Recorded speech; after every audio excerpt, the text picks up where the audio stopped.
नमस्कार दोस्तों, स्वागत है आपका आपके अपने न्यूट्रिशन अमन प्रयास जिगिर में। तो जैसा कि फ्रेंड्स, आज है आपका 3 अक्टूबर और 3 अक्टूबर को आपका एसएससी एमटीएस का कोई भी एग्ज़ाम नहीं है। तो आज के इस वीडियो में हम उन सभी प्रश्नों को देखेंगे जो प्रश्न आपके पिछले दिनों के एनालिसिस के दौरान छूट गए थे और आपके एग्ज़ाम के लिए इंपॉर्टेंट हैं। ठीक है, तो चलिए वीडियो को स्टार्ट कर लेते हैं फ्रेंड्स, बिना किसी देरी के। इससे पहले अगर आप चैनल पर नए हैं तो चैनल को सब्सक्राइब कर लीजिएगा और नोटिफिकेशन बेल को और पर क्लिक कर लीजिएगा। ठीक है, इसका जो पीडीएफ है आपको हम टेलीग्राम चैनल पर प्रोवाइड करा देंगे, तो उसका भी लिंक है जो कि डिस्क्रिप्शन में दिया गया है। तो आप लोग से निवेदन है कि जाकर उसको भी ज्वाइन कर लीजिएगा और व्हाट्सएप पे पीडीएफ मत चलाइएगा। ठीक है, तो शुरू करते हैं आज के हम पहले प्रश्न से। तो आज का जो हमारा पहला जो प्रश्न है वह है कि निम्नलिखित में से कौन 1947 में लॉर्ड माउंटबेटन के द्वारा वायसराय के रूप में प्रतिस्थापित किया गया था। ठीक है, यानी कि आपसे जो प्रश्न पूछा गया था वो पूछा गया कि 1947 के पहले जो लॉर्ड माउंटबेटन वायसराय बना था उसके पहले आपका कौन था। ठीक है, तो इसका राइट आंसर आपका लॉर्ड वेबल होगा। लॉर्ड वेबल की बात करते हैं तो जून 1943 से फरवरी 1947 तक आपका ये भारत का जो था वायसराय था। ठीक है, तो इसको भी आप याद रखिएगा। बाकी और भी चीज़ जो आपके लिए इंपॉर्टेंट नहीं है, लॉर्ड माउंटबेटन के बारे में याद रखिएगा। ये भारत का अंतिम वायसराय था और स्वतंत्र भारत का प्रथम गवर्नर जनरल था। ठीक है, तो इसको भी याद रखिएगा। इसके अलावा वर्ष 1947 में 14 और 15 अगस्त की मध्यरात्रि को क्रमशः पाकिस्तान और भारत के प्रभुत्व अस्तित्व में आए उन्होंने अपने स्वतंत्र देशों का यात्रा है जो कि शुरू किया था। ठीक है, तो इसका भी राइट आंसर हो जाएगा। इसके अलावा जो नेक्स्ट क्वेश्चन जो पूछा गया कि सैलेमेंडर और घरेलू छिपकली जो है उनमें निवास स्थान के अलावा और क्या आपका अंतर है। ठीक है, तो आपसे अंतर पूछा गया था। ठीक है, तो देखिए निवास स्थान के अलावा इसमें आपके बहुत सारे अंतर हैं, जैसा कि आपका इसका वर्गीकरण और शारीरिक संरचना है जो कि आपका अलग है। जैसा कि सैलेमेंडर की बात करते हैं तो ये उभयचर वर्ग के होते हैं और घरेलू मच्छर जो है आपका सरीसृप वर्ग का होता है। इसके अलावा ये सैलेमेंडर का त्वचा नम और चिकनी होता है और छिपकली का आपका त्वचा शुष्क और पपड़ीदार होता है। ठीक है, इनके शरीर पर छोटे छोटे स्केल्स होते हैं और इनके शरीर पर पतले छोटी नाक और लंबी पूंछ होती है सैलेमेंडर में। ठीक है, इसके अलावा श्वसन प्रणाली को लेकर भी इनमें भी विशेषता है।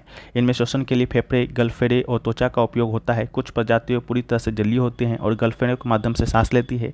उसी प्रकार घरेलू छिपकली की बात करते हैं तो ये केवल फेफड़ों के माध्यम से सांस लेती है और पूरी तरह से स्थलीय होती है। इसके अलावा प्रजनन के अकॉर्डिंग भी आपका डिफरेंस है। इनका प्रजनन आमतौर पर पानी में होता है और घरेलू छिपकली की बात करते हैं तो अंडे ज़मीन पर या सुरक्षित स्थानों पर देती है। इसके अलावा त्वचा की विशेषताएं के बारे में भी आपको बता दिए कि इसका पपड़ीदार होता है, इनका आपका चिकना होता है। ठीक है, इसके अलावा पुनः जनन क्षमता पर भी डिफरेंस है।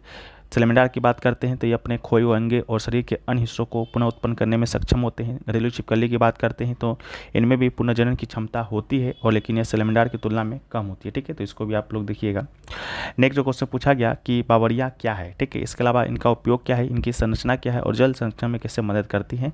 हालांकि क्वेश्चन आपसे थोड़ा सा ईजी पूछा गया होगा, इस प्रश्न को लैंग्वेज नहीं मिल पाया था तो इसको हमको प्रश्न के तौर पर है जो कि मनाना पड़ा था। ठीक है, तो वर्षा जल प्रबंधन के पुराने तरीकों में से आपका है एक बावड़ी। ठीक है, तो बावड़ी क्या है, तो वर्षा जल प्रबंधन है। इसके अलावा मिट्टी में गहरे कुएं खोदे गए जिनमें संचित पानी तक पहुंचने के लिए सिरिया बनाई हुई है। इसके अलावा ये बावड़ियाँ लंबे समय तक जल भंडारण की सुविधा प्रदान करती है क्योंकि गहरे कुएं से जल वाष्पीकरण की मात्रा बहुत सीमित होती है। राजस्थान में बावड़ियाँ बहुत प्रचलित है, तो इसको भी याद रखिएगा। नेक्स्ट क्वेश्चन पूछा गया कि अगर किसी जगह बाढ़ आ जाए और रेत जमा हो जाए तो पौधे किस कारण से खत्म हो जाते हैं। तो इसका राइट आंसर आपका ऑक्सीजन की कमी से। जब बाढ़ के बाद रेत जमा हो जाती है तो पौधों की जड़ों को ऑक्सीजन की कमी का सामना करना पड़ता है। रेत और पानी की अधिकता से जड़ों को पर्याप्त ऑक्सीजन नहीं मिल पाती है जिसमें पौधे का जो मेटाबॉलिज्म होता है वो आपका प्रभावित होता है और वो सूखने लगते हैं। इसके अलावा जल जमाव से पौधे में वनस्पतिक विकास में कमी और अन्य समस्याएं भी उत्पन्न हो सकती है। ठीक है, नेक्स्ट क्वेश्चन पूछा गया कि निम्न में से किस अधिनियम ने भारत में ब्रिटिश ईस्ट इंडिया कंपनी का शासन समाप्त कर दिया और भारत को इंग्लैंड के ताज के अधीन कर दिया। ठीक है, तो इसका जो राइट आंसर होगा भारत सरकार अधिनियम 1858 हो जाएगा। ठीक है, भारत सरकार अधिनियम 1858 की बात करते हैं तो ईस्ट इंडिया कंपनी का शासन समाप्त कर दिया। ठीक है, इसके अलावा भारतीय प्रशासन ताज के सीधे नियंत्रण में आ गया। इसके अलावा इंग्लैंड में निदेशक मंडल और नियंत्रण बोर्ड को समाप्त कर दिया गया था। उनके स्थान पर भारत का राज सचिव आया। भारतीय परिषद की स्थापना की गई। राज सचिव ब्रिटिश मंत्रिमंडल का सदस्य होता था। इसके अलावा चार्ल्स वुड को भारत का पहला राज सचिव बनाया गया था। 15 सदस्यों वाली भारतीय परिषद उनकी सहायता करती थी और भारत के गवर्नर जनरल को भारत का वायसराय बनाया गया था और भारत का प्रथम जो वायसराय था आपका लॉर्ड कैनिंग था और भारत का जो अंतिम गवर्नर जनरल था वो भी आपका लॉर्ड कैनिंग ही था, तो इसको भी आप याद रखिएगा। नेक्स्ट क्वेश्चन जो पूछा गया कि निम्नलिखित में से कौन सा आंकड़ा जनसंख्या के कार्यशील आयु वर्ग का प्रतिनिधित्व करता है। तो इसका जो राइट आंसर है आपका 15 से 59 वर्ष इसका राइट आंसर होगा। कामकाजी आबादी की बात करते हैं तो अर्थात 15 से 59 आयु वर्ग की महिलाओं और पुरुष के बारे में बताता है। यह उस क्षेत्र की कुल जनसंख्या है जिसे पूर्व निर्धारित आयु सीमा में लोगों की संख्या के आधार पर सक्षम और काम करने की संभावना माना जाता है। इन 4 क्षेत्रों में कार्यरत कार्यशील जनसंख्या का अनुपात किसी राष्ट्र के आर्थिक विकास के स्तरों का एक अच्छा संकेतक है। इसके अलावा 2011 में सभी भारतीय स्तरों पर कार्यबल भागीदारी दर महिलाओं के लिए 25.51% और पुरुष के लिए 53.26% है, जबकि पुरुषों में 53% के लिए कोई ग्रामीण शहरी अंतर नहीं है। ठीक है, महिलाओं के लिए काफ़ी ग्रामीण शहरी अंतर है, ग्रामीण में 30% है और शहरी में आपका 15.4% है। ठीक है, इसको याद रखिएगा।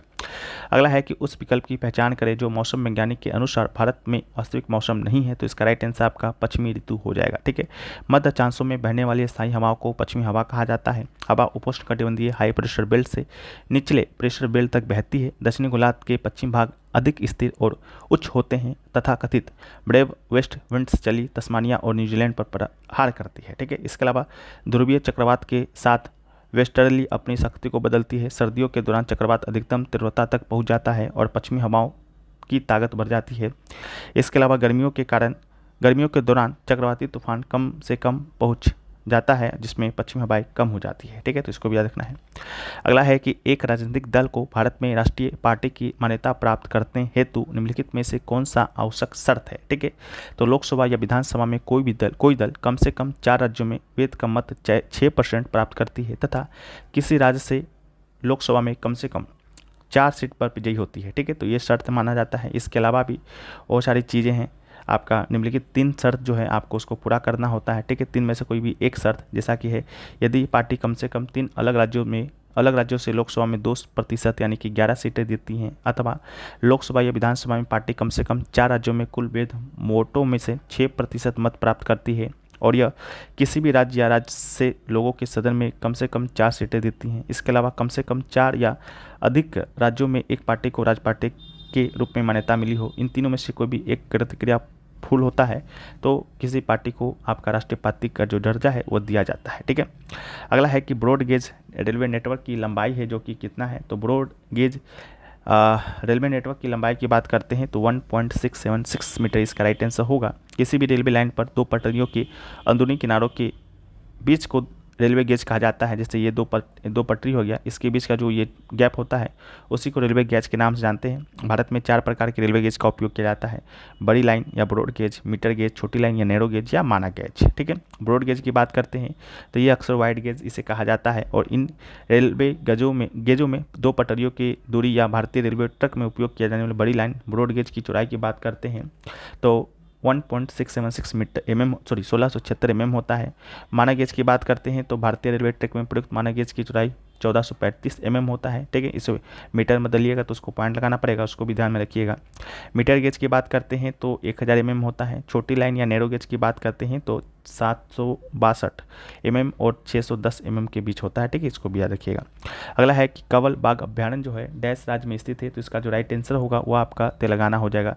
तेलंगाना राज्य के मंचेरियल जिले के जन्नाराम मंडल में स्थित है और भारत सरकार ने 2012 में कंवल वन्यजीव अभ्यारण्य को बाघ अभ्यारण्य घोषित किया था। ठीक है, इसके अलावा राज्य बाघ रिजर्व और वर्ष की बात करते हैं तो राजस्थान में रणथंभौर जिसे 1973-74 में इसे दर्जा दिया गया था। इसके अलावा सरिस्का है, मुकुंदरा पहाड़ी है, रामगढ़ी विषधारी है, करौली है। असम की बात करते हैं तो काजीरंगा है, मानस है, नमेरी है। अरुणाचल प्रदेश की बात करते हैं तो नामदफा है, पाकुई है। और आंध्र प्रदेश की बात करते हैं तो नागार्जुन है, श्रीशैलम है। ठीक है, इसका विस्तार तेलंगाना में भी है। बिहार की बात करते हैं तो यहाँ पर आपका वाल्मीकि है। छत्तीसगढ़ की बात करते हैं तो इंद्रावती, अचानकमार, उदंती, सीतानंदी। झारखंड है। ठीक है, झारखंड की बात करते हैं तो पलामू है। कर्नाटक की बात करते हैं तो बांदीपुर वन्यजीव अभ्यारण्य है, नागरहोले, भद्रा है, दादेली अंसी है। इसके अलावा बिलीगिरी रंग है। केरल में पेरियार है, पराम्बिकुलम है। मध्य प्रदेश की बात करते हैं तो इसे टाइगर स्टेट के नाम से जाना जाता है। बांधवगढ़ है, सतपुरा है, कान्हा है, पन्ना है, पेंच है, संजय दुमड़ी है। महाराष्ट्र में मेलघाट है, टडोबी अंधेरी है, सह्याद्री है। इसके अलावा नवेगांव, नागजीरा है, बोर है। मिजोरम की बात करते हैं तो मिजोरम में आपका डंपा है। उत्तर प्रदेश में दुधवा है, अमानगढ़ है, पीलीभीत है। उत्तराखंड में आपका जिम कॉर्बेट है। पश्चिम बंगाल में बुक्सा है, सुंदरवन है। तेलंगाना की बात करते हैं तो कंवल 12-13 में इसे दर्जा दिया गया था। उड़ीसा में बात करते हैं तो सिमलीपाल मयूरभंज में है। इसके अलावा सतकोसिया है। तमिलनाडु में आपका कालाकंड, मुद्दथुरई है, अन्नामलाई है, सत्यमंगलम है। ठीक है, इसको भी याद रखना है। ये सारी जो चीज़ें हैं आपको हम जो मेरा टॉपिक वाइज जो प्रयास ई बुक है उसमें भी दोस्तों हम इसको सब चीज़ कवर कर दिए हैं जहाँ से आपके एग्जाम में प्रश्न आते हैं। ठीक है, तो इसको प्राप्त करने के लिए आपको 2 व्हाट्सएप नंबर दिया गया है, दोनों में से किसी एक पर संपर्क कीजिएगा। तो ये जो आपका 45+ टॉपिक वाइज प्रयास ई बुक है वो दोस्तों आपको मिल जाएगा मात्र और मात्र आपका 49 रुपये में। इसके साथ अगर आप किसी एक PYQ का भी PDF लेना चाहते हैं, चाहे CGL का लें, चाहे MTS का चाहे लें या CHSL का लें, वो भी आपको फ्री में मिल जाएगा। लेकिन अगर जो यहाँ पर लिखा गया है 7 प्रकार के जो PDF है, जैसा 45 टॉपिक वाइज प्रयास ई बुक हो गया, CHSL 2024 का आंसर की सब अपडेटेड PDF हुआ, CGL 2024 का MBQ हो गया, CPU का आपका MBQ हो गया, फेज 12 का आपका MBQ हो गया, GD का MBQ हो गया, MTS का जो एग्जाम चल रहा है उसका हो गया। ठीक है, इन सारी चीज़ों का अगर आप PDF लेना चाहते हैं या ई बुक लेना चाहते हैं तो इसके लिए आपको 149 रुपये पे करना होगा। ठीक है, इसको भी याद रखिएगा। इसको भी लेने के लिए आपको 2 व्हाट्सएप नंबर है, इनमें से किसी एक पर संपर्क करना होगा। अब जो PDF आपका यहाँ पर MBQ लिखा गया है वो जल्दी आपको आंसर की से अपडेट होकर भी मिल जाएगा। ठीक है, तो इस बात को भी याद रखिएगा। ठीक है, बाकी हम लोग वीडियो में आगे बढ़ते हैं।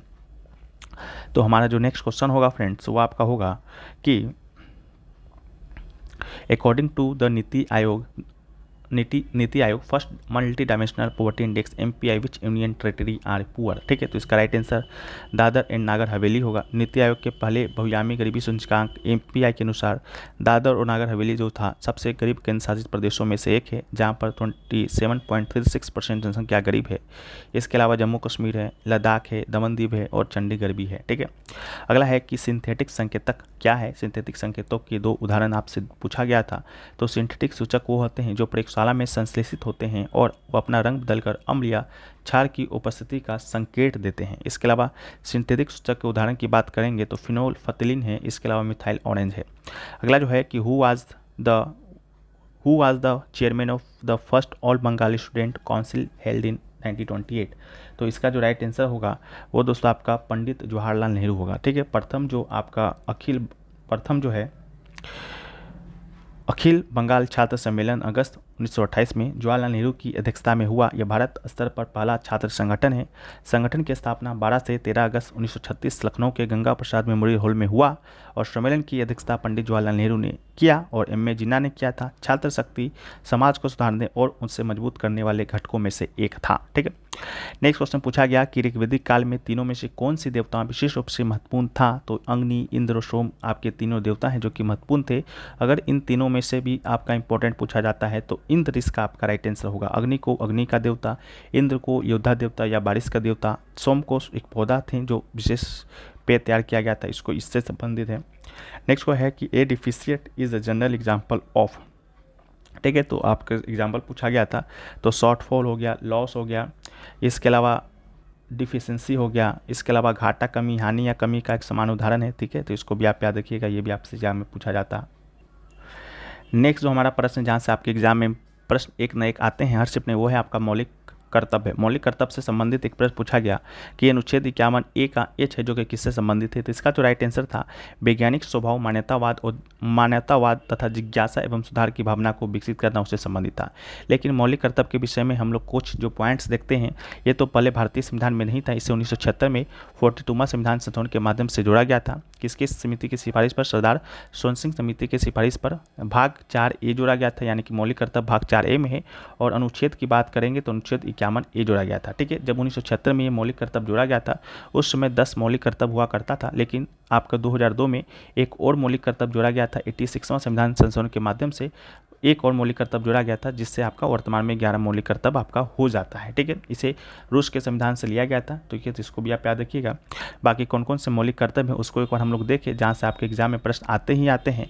तो पहला है आपका अनुच्छेद 51A का सब क्लोज A, जो कि संविधान का पालन करें, राष्ट्रीय ध्वज और राष्ट्रगान का सम्मान करें, उससे संबंधित है। अनुच्छेद 51A का सब क्लोज B की बात करते हैं तो स्वतंत्रता संग्राम के आदर्शों का पालन करें, उससे संबंधित है। अनुच्छेद 51A का सब क्लोज C है आपका भारत की संप्रभुता और अखंडता की रक्षा करना, उससे संबंधित है।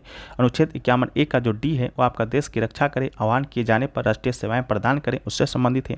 अनुच्छेद 51A का सब क्लोज E की जो बात करते हैं तो सामान्य भाईचारे की भावना का विकास करना उससे संबंधित है। अनुच्छेद 51A का सब क्लोज F जो है देश की समग्र संस्कृति को संरक्षित करे उससे संबंधित है। अनुच्छेद 51A का सब क्लोज जो G है आपका प्राकृतिक पर्यावरण को संरक्षित करे उससे संबंधित है। अनुच्छेद 51A का सब क्लोज H जो है वैज्ञानिक दृष्टिकोण और मानवता का विकास करे उससे संबंधित है। अनुच्छेद 51A का सब क्लोज I जो है आपका सार्वजनिक संपत्ति की सुरक्षा करे और हिंसा से दूर रहे उससे संबंधित है। इसके अलावा अनुच्छेद 51A का सब क्लोज J जो है जीवन के सभी क्षेत्रों में उत्कृष्टता के लिए प्रयास करें उससे संबंधित है। अनुच्छेद 51A का सब क्लोज जो K है सभी माता पिता अभिभावकों का यह कर्तव्य है कि वो अपने 6 से 14 वर्ष की आयु के बच्चे को स्कूल भेजे उससे संबंधित है। और यही मौलिक कर्तव्य आपका 2002 में 86वां संविधान संशोधन के माध्यम से जोड़ा गया था। ठीक है, तो ये पूछा गया था। इसके अलावा नेक्स्ट क्वेश्चन पूछा गया था ताजमहल का निर्माण है जो कि किस मुगल सम्राट ने कराया था, जिसका राइट आंसर आपका शाहजहां था। ठीक है, शाहजहां के द्वारा आपका ताजमहल का निर्माण है जो कि कराया जाता है अपनी प्यारी पत्नी मुमताज महल की याद में। इसके अलावा ताजमहल का निर्माण 1632 में शुरू होता है, आगरा में 1648 में ये आपका पूरा होता है। इसके अलावा ताजमहल का डिजाइनर यानी कि आर्किटेक्चर पूछा जाता है तो उस्ताद अहमद लाहौरी इसके आर्किटेक्चर थे, इसको याद रखना है। केंद्रीय गुम्बद केंद्र में 187 फीट ऊंचा है। ठीक है, और स्मारक के निर्माण के लिए सफ़ेद पत्थर और लाल बलुआ पत्थर का इस्तेमाल हुआ है। ठीक है, तो उसको भी याद रखना है। इसके अलावा कुछ और आपका मुगल वास्तुकला के प्रमुख उदाहरण हैं, जैसा आपका हुमायूं का मकबरा यानी कि टॉम्ब ऑफ हुमायूं हो गया। तो हुमायूं का जो मकबरा है दिल्ली में 1569 में उसकी पत्नी हाजी बेगम के द्वारा बनाया गया था।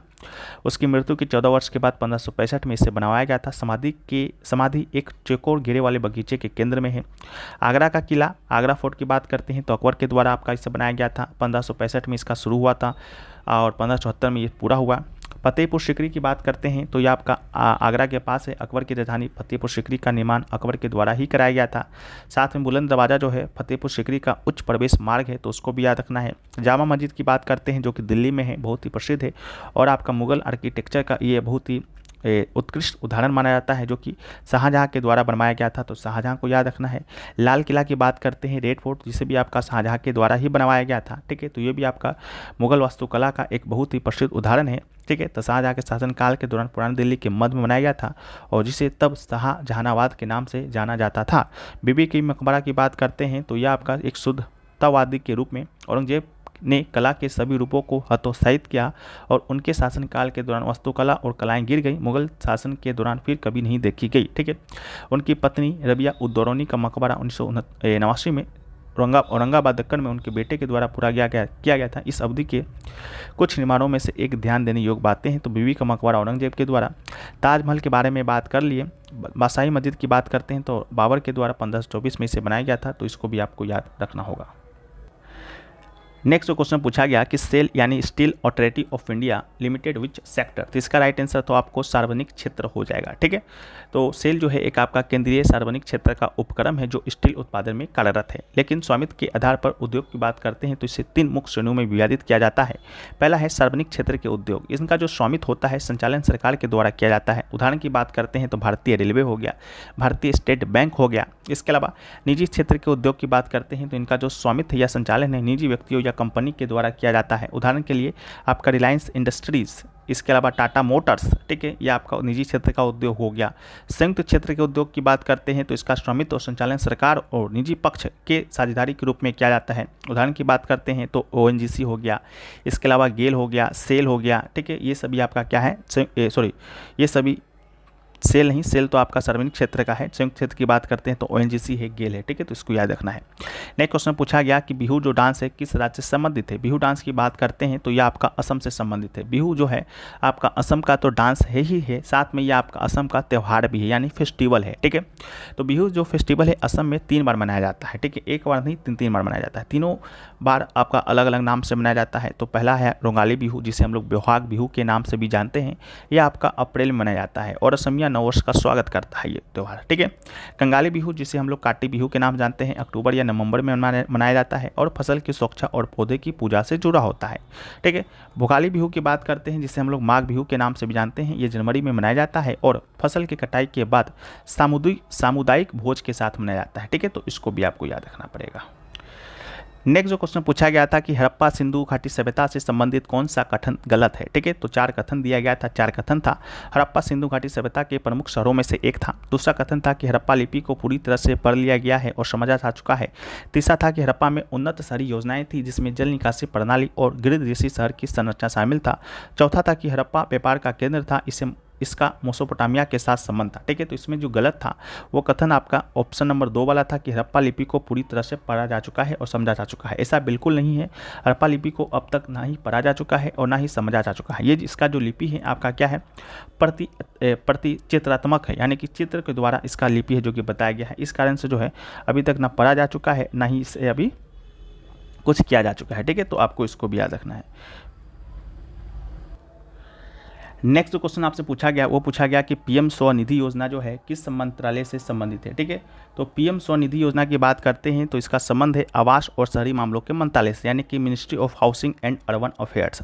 ठीक है, तो इसका जो शुरुआत है आपका 2020 में जून में हुआ था। किसके लिए हुआ था, तो स्ट्रीट वेंडर्स की सहायता को प्राप्त करने के लिए हुआ था। ठीक है, इसके अलावा हम यहाँ पर कुछ प्रमुख सरकारी योजनाओं को देखेंगे, उनसे संबंधित मंत्रालयों को देखेंगे और उनके शुरू किए गए वर्ष को देखेंगे। ठीक है, तो पहला है प्रधानमंत्री किसान सम्मान निधि योजना। इसका मंत्रालय है कृषि और किसान कल्याण मंत्रालय। शुरू किया गया था सन 2019 में। अगला है आपका जल जीवन मिशन। ठीक है, जिसे नल जल के नाम से भी जाना जाता है। मंत्रालय की बात करते हैं तो जल शक्ति मंत्रालय के द्वारा इसे शुरू किया गया था सन 2019 में। प्रधानमंत्री उज्ज्वला योजना, जो कि इस मंत्रालय की बात करते हैं तो पेट्रोलियम और प्राकृतिक गैस मंत्रालय के द्वारा इससे संबंधित शुरू किया गया था 2016 में। स्वच्छ भारत मिशन ग्रामीण और शहरी की बात करते हैं तो जल शक्ति मंत्रालय ग्रामीण और आवास और शहरी कार्य मंत्रालय शहरी के द्वारा शुरू किया गया था 2014 में।